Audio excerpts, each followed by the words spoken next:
Hello everyone, इस video में हम करेंगे एक्सरसाइज 7.4 में से सम नंबर 4, 5 एंड 6।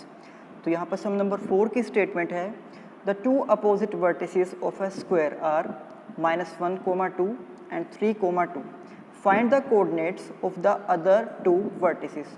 तो यहाँ पर हमें गिवन है कि एक स्क्वायर के दो अपोजिट वर्टिसेस जिनके कोऑर्डिनेट्स हैं -1, 2 एंड 3, 2 और हमें उसी स्क्वायर के बाकी के जो दो वर्टिसेस हैं उनके कोऑर्डिनेट्स को फाइंड आउट करना है।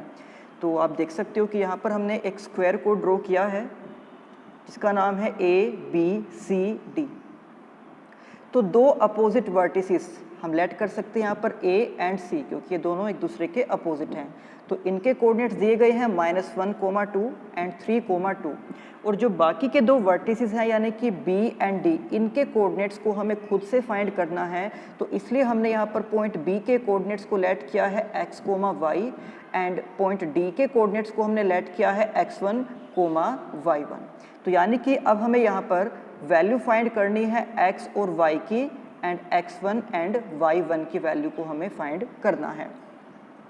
तो अब यहाँ पर हम स्क्वायर की कुछ प्रॉपर्टीज़ का यूज़ करेंगे। सबसे पहले हमने यहाँ पर लिखा है कि let ABCD be a square having -1, 2 and 3, 2 as vertices A and C respectively. Let x, y and x1, y1 be the coordinates of the vertex B and D respectively. Now we know that sides of a square are equal to each other. जैसे कि आप सभी को पता है कि एक square के अंदर चारों साइड्स की लेंथ इक्वल होती है, यानी कि यहाँ पर AB, BC, CD and AD इन सभी की लेंथ इक्वल होगी। तो हम यहाँ पर इनमें से कंपेयर करेंगे AB एंड BC की लेंथ को। तो AB की लेंथ फाइंड करने के लिए हमें पॉइंट A और पॉइंट B का यूज़ करना है और इसमें हम अप्लाई करेंगे डिस्टेंस फार्मूला को, जिससे हमारे पास AB साइड की लेंथ आ जाएगी। इसी तरह से BC साइड की लेंथ फाइंड करने के लिए हम point B and point C में डिस्टेंस फार्मूला को अप्लाई करेंगे और वहाँ से हमारे पास BC की लेंथ आ जाएगी। तो AB की लेंथ निकालने के लिए जैसे कि हमें पता है कि पॉइंट A के कोऑर्डिनेट्स हैं -1, 2 और पॉइंट B के कोऑर्डिनेट्स लेट किए गए हैं x, y। तो सबसे पहले हम x में से सब्ट्रैक्ट करेंगे -1 को, तो x -1 यानी कि हम इसको लिख सकते हैं x + 1 का स्क्वायर। इसके बाद हम y में से सब्ट्रैक्ट करेंगे -2 को, तो y - 2 का स्क्वायर। देन इसी तरह से हम फाइंड करेंगे B एंड C की लेंथ को। तो यहाँ पर BC की लेंथ को फाइंड करने के लिए पॉइंट C के कोऑर्डिनेट हैं 3, 2 और B के कोऑर्डिनेट अगेन हम वही लेंगे x, y। तो सबसे पहले हम यहाँ पर अब x में से सब्ट्रैक्ट करेंगे 3 को, तो x - 3 का स्क्वायर एंड y में से सब्ट्रैक्ट करेंगे हम 2 को, तो y - 2 का स्क्वायर। अब आप यहाँ पर देख सकते हो कि इस स्टेप में दोनों साइड स्क्वायर रूट है, तो हम यहाँ पर रूट से रूट को कैंसिल आउट कर सकते हैं। तो इसके बाद जो टर्म्स हमारे पास बचेंगी उनमें हम यूज़ करेंगे आइडेंटिटीज़। तो यहाँ पर a + b का होल स्क्वायर यूज़ करके हमने इसको ओपन करके ऐसे लिख दिया है। इसमें हम यूज़ करेंगे a - b का होल स्क्वायर और इसको ओपन करके हमने यहाँ पर लिख दिया है। देन यहाँ पर अगेन a - b का whole square and again a - b का होल स्क्वायर। इसके बाद यहाँ पर इस स्टेप में दोनों साइड में जो टर्म्स सेम है उनको हम कैंसिल आउट कर सकते हैं। जैसे कि x² से x² कैंसिल आउट हो जाएगा, y² से y², -4y से -4y एंड +4 से +4 भी कैंसिल आउट हो जाएगा। इसके बाद जो हमारे पास यहाँ पर टर्म्स बचेंगी, तो हम ये देख सकते हैं कि लेफ्ट हैंड साइड में हमारे पास है 2x और राइट हैंड साइड में हमारे पास है -6x। तो इस -6x को जब हम लेफ्ट हैंड साइड में लेकर आएंगे ये हो जाएगा प्लस में, तो इस तरह से 2x + 6x यानी कि 8x। अब इसके बाद हम बात करते हैं कांस्टेंट टर्म की। तो राइट हैंड साइड में हमारे पास कांस्टेंट नंबर है 9 और लेफ्ट हैंड साइड में हमारे पास कांस्टेंट नंबर है 1। तो इस 1 को जब हम राइट हैंड साइड में माइनस में लेकर जाएंगे तो 9 - 1 यानी कि 8। तो इस तरह से अब जब हम 8 से 8 को ही डिवाइड करेंगे तो हमारे पास x की वैल्यू आ जाएगी 1। तो हमें 4 वैल्यूज़ यहाँ पर फाइंड करनी है x, y, x1 and y1, जिसमें से हमने x की वैल्यू को फाइंड कर दिया है और इसकी वैल्यू है हमारे पास 1। इसके बाद अब हम स्क्वायर की एक और प्रॉपर्टी का यूज़ करेंगे। तो जैसे कि हमें पता है we know that in a square all interior angles are of 90 degree, कि किसी भी स्क्वायर के अंदर सभी एंगल्स 90 डिग्री के ही होते हैं। आप यहाँ पर डायग्राम में देख भी सकते हो कि angle A, angle B, angle C and angle D all are equals to 90 degree. तो जैसे कि हमने यहाँ पर एक डायगोनल को ड्रॉ किया है ए सी ड्रॉ करने से आप देख सकते हो यहाँ पर दो ट्राइंगल बन गए हैं और ये दोनों ही ट्राइंगल राइट एंगल ट्राइंगल होंगे। तो इसमें से हम यूज़ करेंगे ट्राइंगल ए बी सी का। और जैसे कि हमें पता है कि ट्राइंगल ए बी सी में एंगल बी 90 डिग्री का है, दैट मीन्स ये एक राइट एंगल ट्राइंगल है, यानी कि हम यहाँ पर पाइथागोरस थ्योरम को यूज़ कर सकते हैं। तो पाइथागोरस थ्योरम के अकॉर्डिंग हम लिखते हैं बेस का स्क्वायर प्लस परपेंडिकुलर का स्क्वायर इक्वल्स टू हाइपोटेन्यूज का स्क्वायर। तो यहाँ पर एक तरफ हम लिखेंगे A B and B C का स्क्वायर, और जो 90 डिग्री के अपोजिट में साइड है यानी कि ए सी, तो ये इसका हाइपोटेन्यूज हो जाएगा, तो इसको हम दूसरी साइड में लिखेंगे। तो पाइथागोरस थ्योरम हम यूज़ कर सकते हैं ट्राइंगल ए बी सी में, और हम वहाँ पर लिखेंगे A B square plus B C square equals to A C square. तो आप यहाँ पर देख सकते हो कि हमने ये लिख दिया है कि in triangle A B square plus B C square equals to A C square. तो अभी जब हमने इसी स्क्वायर की दो साइड्स को कंपेयर किया था, यहाँ पर आप देख सकते हो कि हमने कंपेयर किया था A B and B C को, तो ये है ए बी की वैल्यू और ये है बी सी की वैल्यू। बट इसमें हमने x की वैल्यू को फाइंड किया था और x की वैल्यू हमारे पास 1 है। तो इस 1 को जब हम यहाँ पर पुट करेंगे तो इस ए बी स्क्वायर की जगह पर हम लिख सकते हैं इस पूरी स्टेटमेंट का स्क्वायर इस तरह से, और यहाँ पर हमने x की जगह पर 1 को पुट किया हुआ है। इसी तरह से जब हम BC का स्क्वायर लिखेंगे तो ये BC की वैल्यू है, और यहाँ पर भी x की जगह पर जब हम 1 पुट करेंगे तो इसको हम यहाँ पर लिख सकते हैं इसका स्क्वायर। और दूसरी साइड में हमें लिखना होगा AC का स्क्वायर। तो AC के स्क्वायर के लिए हम यूज़ करेंगे A और C के कोऑर्डिनेट्स को जो हमें स्टेटमेंट में ऑलरेडी दिए गए थे, तो उनमें डिस्टेंस फॉर्मूला का हमने यूज़ किया है और इसका भी यहाँ पर स्क्वायर हमने लिख दिया है। तो जैसे कि अब आप यहाँ पर देख सकते हो कि इन तीनों टर्म्स के अंदर स्क्वायर रूट भी है और स्क्वायर भी है। तो यहाँ पर रूट से ये स्क्वायर कैंसिल आउट हो जाएगा, इस रूट से ये स्क्वायर कैंसिल आउट हो जाएगा और इस रूट से ये स्क्वायर कैंसिल आउट हो जाएगा। इसके बाद हम यहाँ पर इनके स्क्वायर्स को ओपन करेंगे। तो 1 + 1 यानी कि 2 और 2 का स्क्वायर 4। इसमें हम यूज़ करेंगे आइडेंटिटी a - b का होल स्क्वायर इस तरह से। देन 1 - 3 इज -2 और -2 का स्क्वायर होता है +4। देन y - 2 का होल स्क्वायर ओपन करने के लिए आइडेंटिटी का हमने यूज़ किया है a - b होल स्क्वायर। इसके बाद यहाँ पर 3 + 1 का होल स्क्वायर, तो 3 + 1 यानी कि 4 एंड 4 का स्क्वायर इज 16। देन यहाँ पर 2 - 2 इज 0, तो 0 का स्क्वायर भी 0 ही होगा और हमने उसको यहाँ पर अब इसलिए नहीं लिखा है। तो अब इसको सोल्व करने के लिए हम सभी लाइक टर्म्स को कंबाइन करेंगे। तो सबसे पहले y² + y², इनको ऐड करके हम लिख सकते हैं 2y²।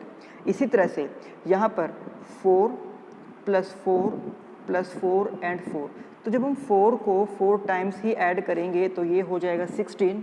इससे अलग -4y एंड -4y यानी कि -8y, और राइट हैंड साइड में इस 16 को एज इट इज़ हमने लिख दिया है। इसके बाद इस 16 से ये 16 कैंसिल आउट हो जाएगा और हमारे पास सिर्फ बचेगा 2y² - 8y = 0। तो पहले तो हम इस स्टेप को यहाँ पर हम इन दोनों टर्म्स को 2 से डिवाइड कर सकते हैं। तो इसको 2 से डिवाइड करके हमारे पास आ जाएगा y² - 4y = 0। अब इसके बाद हम इन दोनों टर्म्स में से y को कॉमन ले सकते हैं और हमारे पास ब्रैकेट के अंदर बचेगा y - 4 and right hand side में है 0। तो एक बार हम इस y को 0 के इक्वल रखेंगे तो यहाँ से y की वैल्यू आ जाएगी 0, और एक बार इस y - 4 को हम 0 के इक्वल रखेंगे तो यहाँ से हमारे पास y की वैल्यू आ जाएगी 4। तो इसका मतलब है कि y की दो पॉसिबल वैल्यूज़ यहाँ पर है, एक है 0 और एक है 4। तो इसके बाद एक और प्रॉपर्टी हम यूज़ करेंगे स्क्वायर की, तो हमने उसको यहाँ पर लिख दिया है। We know that in a square the diagonals are of equal length, कि स्क्वायर के दोनों डायगोनल्स इक्वल होते हैं और वो एक दूसरे को बाइसेक्ट करते हैं 90 डिग्री के एंगल पे। Let O be the midpoint of AC, therefore it will also be the midpoint of BD। आप यहाँ पर डायग्राम में देख सकते हो कि स्क्वायर के जो दोनों डायगोनल्स हैं वो एक दूसरे को बाइसेक्ट करेंगे। तो इसका मतलब है कि जो पॉइंट O है वो AC का भी मिड पॉइंट है और वो बी डी का भी मिड पॉइंट है। तो एक बार हम ये लिखेंगे कि जो पॉइंट ओ है वो ए सी का मिड पॉइंट है और यहाँ पर हम मिड पॉइंट फॉर्मूला को यूज़ करेंगे। तो आपको पता है कि मिड पॉइंट फॉर्मूला होता है x1 प्लस x2/2, जिसके लिए हम लिखेंगे -1 plus 3 divide by 2 and then y1 plus y2 divide by 2, यानी कि 2 प्लस 2 डिवाइड बाय 2। तो ये हमने यहाँ पर लिख दिया है कि coordinates of A -1 plus 3 divide by 2 and 2 plus 2 divide by 2, और यहाँ पर हमने यूज़ किया है ए एंड सी के कोऑर्डिनेट्स को। तो जब हम इसको सोल्व करेंगे 3 में से 1 को सब्ट्रैक्ट करने पर 2 और 2 डिवाइड बाय 2 यानी कि 1, then 2 plus 2 is 4 and 4 by 2 is 2। तो इसका मतलब है कि उस पॉइंट ओ के कोऑर्डिनेट्स आ जाएंगे 1, 2। अब ओ पॉइंट के कोऑर्डिनेट्स को हम बी एंड डी पॉइंट का यूज़ करके भी फाइंड आउट कर सकते हैं, क्योंकि यहाँ पर जो पॉइंट ओ है वो इस बी डी का भी मिड पॉइंट है।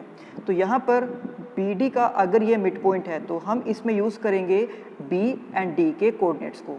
तो जिसके लिए x प्लस x1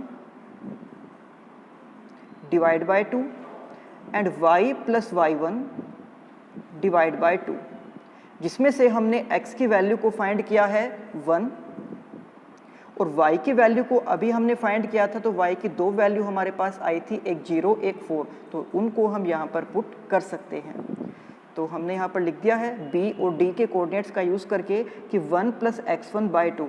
यहाँ पर आप ये देख सकते हो कि ये जो 1 है ये उस x की जगह पर पुट किया गया है, क्योंकि हमें इसको ऐसे लिखना था x plus x1/2 and y plus y1/2।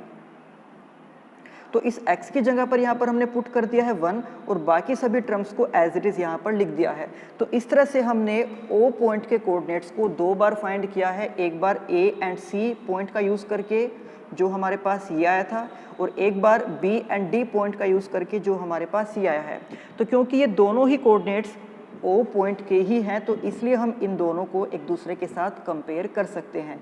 तो यहाँ पर इसको हम कंपेयर कर सकते हैं 1 के साथ और इसको हम कंपेयर कर सकते हैं इस 2 के साथ। तो सबसे पहले हम यहाँ पर लिखेंगे 1 प्लस x1/2 इक्वल्स टू 1, और यहाँ पर इस 2 को हम मल्टीप्लाई करेंगे 1 के साथ तो ये 2 हो जाएगा, और फिर इस 1 को जब हम राइट हैंड साइड में माइनस में लेकर आएंगे तो 2 - 1 यानी कि 1। तो इस तरह से हमारे पास यहाँ पर x1 की वैल्यू भी आ गई है जो है 1। फिर हम इसको कंपेयर करेंगे इस 2 के साथ, तो y plus y1/2 equals to 2। Then हम इस 2 को मल्टीप्लाई करेंगे 2 से तो ये हो जाएगा 4, और जैसे कि हमें पता है कि y की हमारे पास दो वैल्यू हैं, एक 0 और एक 4। तो अगर हम यहाँ पर y की वैल्यू को 0 पुट करते हैं तो यहाँ पर आपके पास y1 की वैल्यू आ जाएगी 4, बट अगर आप यहाँ पर y की वैल्यू को 4 पुट करते हो तो आपके पास y1 की वैल्यू आ जाएगी 0। इसका मतलब ये है कि y एंड y1 में से एक की वैल्यू अगर 0 है तो दूसरे की वैल्यू 4 होगी, और अगर एक की वैल्यू 4 है तो दूसरे की वैल्यू 0 होगी। तो इस तरह से अब हम यहाँ पर कह सकते हैं कि therefore the required coordinates are 1, 0 and 1, 4। तो यहाँ पर हमारे पास x एंड x1 उन दोनों की वैल्यू सेम आई थी 1, जो हमने यहाँ पर इस तरह से पुट कर दिया है, और हमारे पास y एंड y1 की वैल्यू आई थी एक बार 0 एक बार 4, तो हमने उनको यहाँ पर इस तरह से पुट कर दिया है। और यही इस सब में हमें फाइंड आउट करना था कि उन पॉइंट्स के जो कोऑर्डिनेट होंगे वो क्या होंगे। तो हमने वो दो कोऑर्डिनेट फाइंड कर दिए हैं 1, 0 एंड 1, 4। अब इसके बाद क्वेश्चन नंबर 5। तो यहाँ पर हमें स्टेटमेंट में कहा गया है the class 10 students of MRV public school in Krishna Park have been allotted a rectangular plot of land for their gardening activity. कि स्कूल के क्लास 10th के स्टूडेंट्स को एक रेक्टेंगुलर प्लॉट अलॉट किया गया उनकी गार्डनिंग एक्टिविटी के लिए। Saplings of gulmohar are planted on the boundary at a distance of 1 metre from each other. तो आप यहाँ पर देख सकते हो कि ये वो रेक्टेंगुलर प्लॉट है जिसकी बाउंड्री पर गुलमोहर की सैपलिंग्स लगानी है 1 मीटर की डिस्टेंस पर। आगे हमें कहा गया है कि there is a triangular grassy lawn in the plot as shown in the following figure. कि इसी रेक्टेंगुलर प्लॉट के बिल्कुल बीच में एक ट्रायंगल की शेप में ग्रासी लॉन है। फिर the students are to sow seeds of plants on the remaining area of the plot, और उन स्टूडेंट्स को उस प्लॉट के बाकी एरिया में, यानी कि उस लॉन को छोड़कर जो बाकी का एरिया है उसमें फ्लावर प्लांट्स के सीड्स को लगाना है। तो अब हमें यहाँ पर ये कहा गया है टेकिंग ए एज ओरिजिन, आप यहाँ पर देख सकते हो कि ये पॉइंट ए है, इसको आपको ओरिजिन लेट करना है, and find the coordinates of the vertices of the triangle, और आपको इस ट्रायंगल पी क्यू आर के जो वर्टिसेस हैं point P, point Q and point R, उनके सभी वर्टिसेस को फाइंड आउट करना है।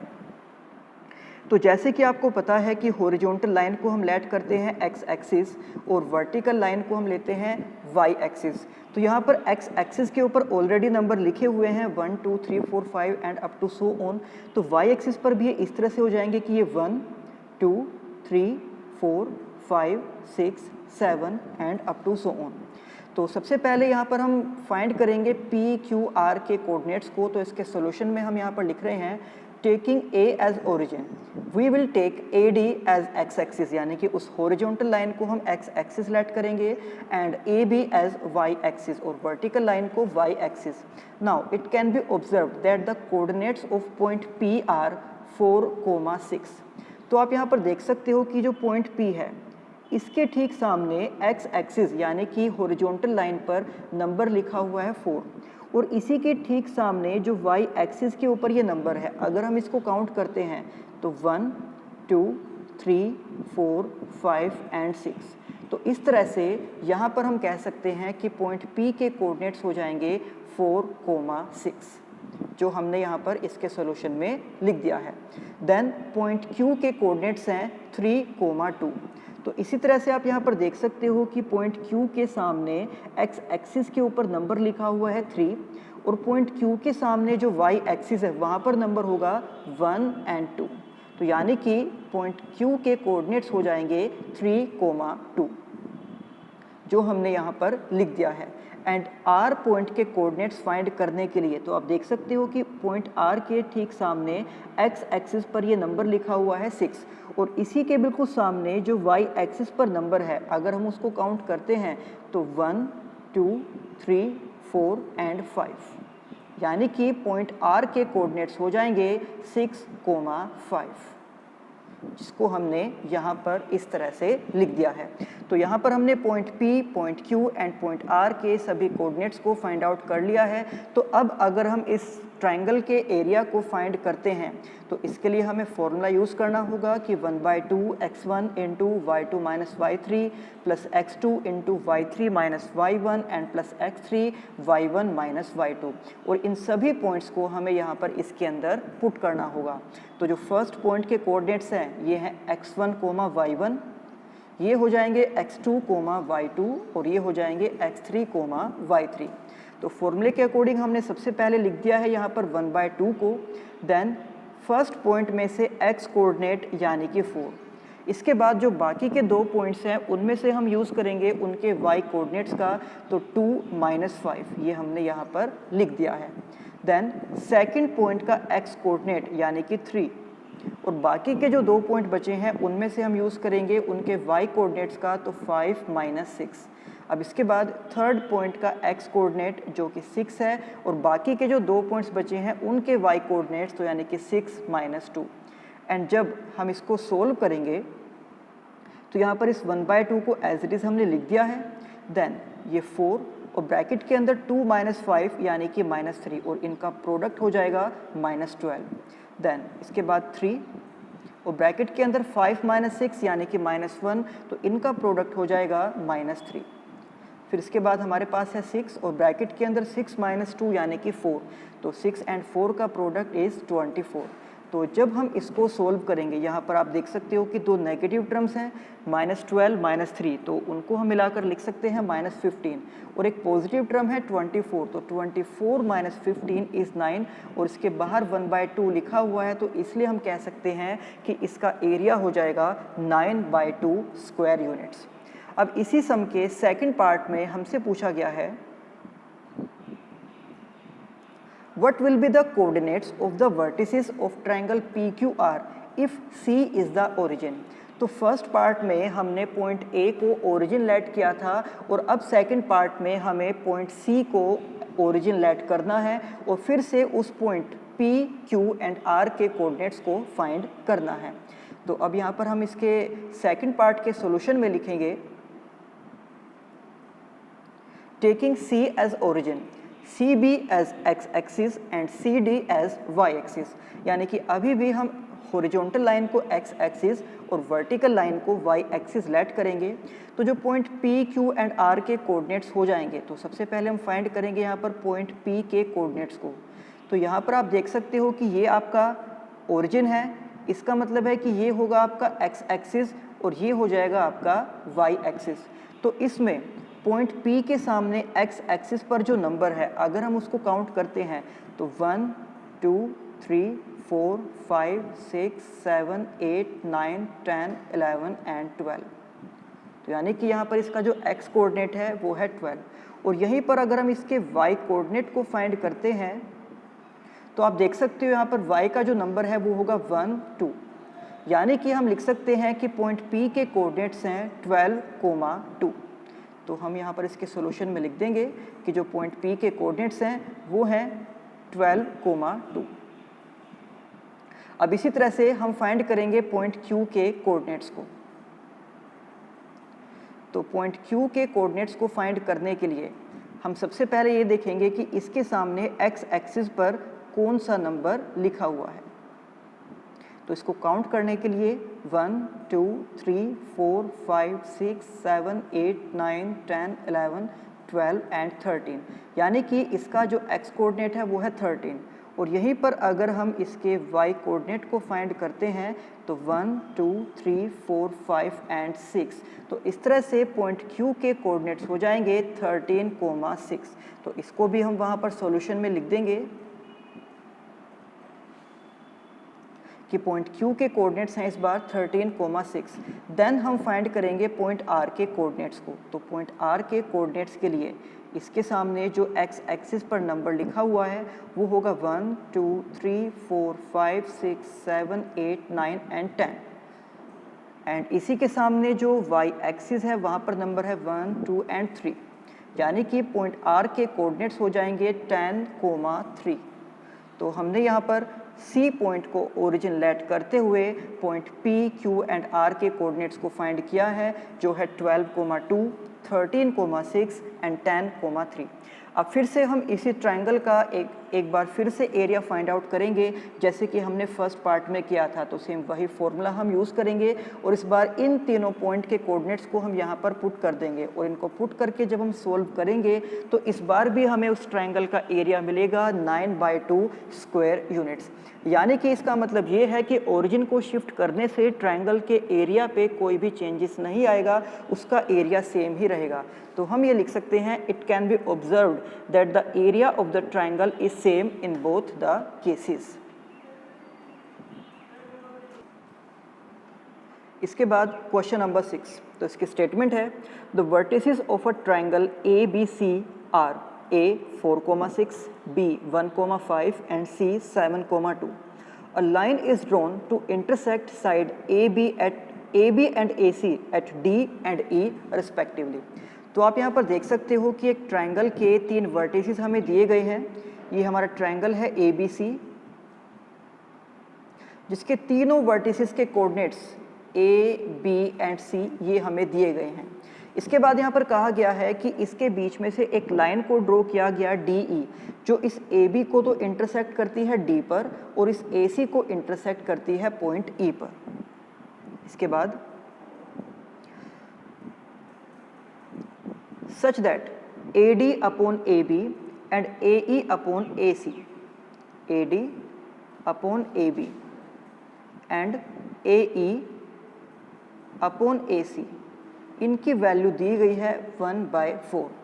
सो we have to calculate the area of the triangle ADE and compare it with the area of triangle ABC। तो जैसे कि हमें पता है यहाँ पर कि ट्रायंगल ABC के तीनों वर्टिसेस के कोऑर्डिनेट्स हमें दिए गए हैं तो उसका एरिया इजीली हम फाइंड आउट कर सकते हैं। बट ट्रायंगल ADE का एरिया फाइंड करने के लिए हमें पहले point D and point E के कोऑर्डिनेट्स को फाइंड आउट करना होगा। तो इसके लिए हम यहाँ पर देख सकते हैं कि हमें ये दिया गया था कि AD upon AB equals to 1/4, यानी कि इसका और इस पार्ट का जो रेशो है वो 1/4 है। इसका मतलब हम ये कह सकते हैं कि जो AD है वो तो 1 पार्ट के इक्वल है और जो AB है वो 4 पार्ट्स के इक्वल है। तो अगर इन 4 पार्ट्स में से हम इस 1 पार्ट को माइनस कर दें तो इसका मतलब है कि जो DB है वो हमारे पास उसकी वैल्यू आ जाएगी 3। दैट मीन्स हम ये कह सकते हैं कि जो पॉइंट D है वो इस AB को 3:1 में डिवाइड करता है। और सेम यही हम कह सकते हैं AC के लिए भी, क्योंकि यहाँ पर भी हमें कहा गया था कि AE एंड AC का जो रेशो है वो 1:4 है, यानी कि ये 1 पार्ट के इक्वल और ये 4 पार्ट के इक्वल। तो इसका मतलब है कि जो EC है वो 3 पार्ट्स के इक्वल हो जाएगा। तो इसका मतलब है कि यहाँ पर भी वही सेम रेशो रहेगा। तो अब हम इसके सोल्यूशन में लिखेंगे कि given that AD upon AB and AE upon AC equals to 1/4। तो इसमें हम AB को 2 पार्ट में ब्रेक कर सकते हैं, यानी कि हम AB की जगह पर लिख सकते हैं AD प्लस DB। इसी तरह से AC की जगह पर भी हम 2 पार्ट लिख सकते हैं AE प्लस EC। तो ये हमने यहाँ पर लिख दिया है AB की जगह पर AD plus DB and AC की जगह पर AE प्लस EC। तो क्योंकि यहाँ पर AD 1 पार्ट के इक्वल है और ये जो AB है वो पूरा 4 पार्ट्स के इक्वल था, तो इसका मतलब जो DB है वो 4 - 1 यानी कि वो 3 पार्ट्स के इक्वल होगा। That means AD and DB और AE एंड EC का जो रेशो होगा वो हो जाएगा 1:3। तो अब हम यहाँ पर सेक्शन फॉर्मूला का यूज़ करके फाइंड कर सकते हैं D एंड E पॉइंट के कोऑर्डिनेट्स को। तो हम यहाँ पर लिख रहे हैं कि therefore D and E are 2 points on side AB and AC respectively such that they divide side AB and AC in a ratio of 1:3। तो सबसे पहले जब हम D पॉइंट के कोऑर्डिनेट्स को फाइंड करेंगे तो यहाँ पर जो इनका रेशो है वो है 1:3। तो इसका मतलब है कि हम 3 को मल्टीप्लाई करेंगे A पॉइंट के कोऑर्डिनेट्स के साथ और 1 को हम मल्टीप्लाई करेंगे B पॉइंट के कोऑर्डिनेट्स के साथ। इसी तरह से AC के लिए भी इनका रेशो भी 1:3 ही है, यानी कि हम यहाँ पर 1 को मल्टीप्लाई करेंगे C पॉइंट के कोऑर्डिनेट्स के साथ एंड 3 को हम मल्टीप्लाई करेंगे A पॉइंट के कोऑर्डिनेट्स के साथ, और तब हम जाकर इस पॉइंट D और पॉइंट E के कोऑर्डिनेट्स को फाइंड आउट कर सकते हैं। तो हमने यहाँ पर सेक्शन फॉर्मूला यूज़ किया है सबसे पहले पॉइंट D के लिए, और ये पॉइंट D फाइंड करने के लिए हम यूज़ करेंगे point A and point B के कोऑर्डिनेट्स को, क्योंकि जो D है वो AB को डिवाइड कर रहा है 1:3 में। तो हमने वहाँ पर सेक्शन फॉर्मूला का यूज़ किया और उस पॉइंट D के कोऑर्डिनेट्स हमारे पास आ गए हैं 13/4 एंड 23/4। इसी तरह से पॉइंट E के कोऑर्डिनेट्स फाइंड करने के लिए हम यूज़ करेंगे पॉइंट A एंड C के कोऑर्डिनेट्स का। तो पॉइंट E AC को 1:3 में डिवाइड कर रहा है और अगेन सेक्शन फॉर्मूला का यूज़ करके हमने पॉइंट E के कोऑर्डिनेट्स को फाइंड किया है, जो है 19/4, 20/4। अब इसके बाद हम यहाँ पर फाइंड करेंगे उन दोनों ट्रायंगल्स के एरिया को। तो सबसे पहले हमें फाइंड करना है ट्रायंगल ADE के एरिया को। तो ये हमने ट्रायंगल के एरिया का फॉर्मूला लिख दिया है। इसके बाद हम इस फॉर्मूले के अंदर A, D एंड E इन तीनों पॉइंट्स को पुट करेंगे। तो A पॉइंट के कोऑर्डिनेट्स हमें ऑलरेडी दिए गए थे, जबकि पॉइंट D एंड E के कोऑर्डिनेट्स हमने खुद से इस सम में फाइंड किए हैं सेक्शन फॉर्मूला का यूज़ करके। तो उन सभी पॉइंट्स को हमने यहाँ पर पुट किया और उसको सोल्व करके हमें एरिया मिलता है 15/32। देन हम यहाँ पर फाइंड करेंगे ट्रायंगल ABC का एरिया, जिसके लिए हमें यूज़ करने होंगे point A, B and C के कोऑर्डिनेट्स को, और ये हमें स्टेटमेंट में ऑलरेडी दिए गए थे। तो उसी फॉर्मूले में हमने उन सभी पॉइंट के कोऑर्डिनेट्स को पुट किया और जिससे हमें इसका एरिया मिल गया है 15/2। तो अब अगर हम यहाँ पर triangle ADE and triangle ABC के एरिया का रेशो फाइंड करते हैं तो आप देख सकते हो कि 15/32 रेशो 15/2। तो यहाँ पर 15 से 15 डिवाइड हो जाएगा, जिस वजह से हमारे पास ये रेशो बचेगा 1/32 रेशो 1/2। तो अगर हम यहाँ पर इन दोनों की क्रॉस मल्टीप्लाई करते हैं तो 2 की मल्टीप्लाई 1 से यानी कि 2, और 32 की मल्टीप्लाई 1 से यानी कि 32। अब इन दोनों नंबर्स को यानी कि 2 एंड 32 को हम 2 से डिवाइड कर सकते हैं, तो इस तरह से यहाँ पर इनका रेशो आ जाएगा 1:16 और यही हमें इस सम में फाइंड आउट करना था। तो ये थे एक्सरसाइज 7.4 के सम नंबर 4, 5 एंड 6। अब इसी एक्सरसाइज के बाकी सम हम करेंगे नेक्स्ट वीडियो में। तब तक आप इन सम की अच्छे से प्रैक्टिस करना। तो मिलते हैं आपसे नेक्स्ट वीडियो में। Thank you.